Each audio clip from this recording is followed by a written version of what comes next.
Retired ડીજીના ઘરમાં થયેલી ચોરીનો ભેદ ઉકેલાયો। ઘરઘાટીએ વતનમાં રોલો પાડવા પિસ્તલની ચોરી કરી રાજસ્થાન જતો રહ્યો હતો।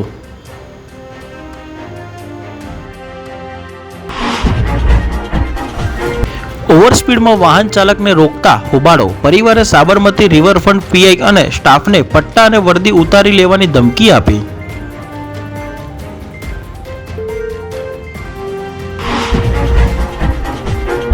નર્સ ભરતી મામલે વિવાદ ગરમાયો। ખોટો ઓર્ડર વાયરલ કરનાર સામે પોલીસ ફરિયાદ કર્યાનો મંત્રી પ્રફુલ પાનસેરિયાનો દાવો।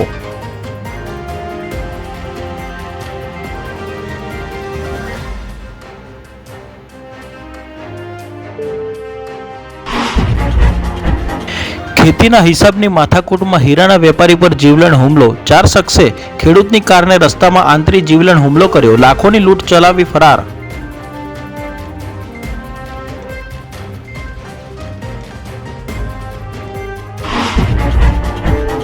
રાજ્યમાં 18 થી 20 માર્ચ સુધી માવઠાની આગાહી। પવનની દિશા બદલાતા ગરમીમાં રાહત। તાપમાનમાં હજી પણ ઘટાડો થવાની શક્યતા।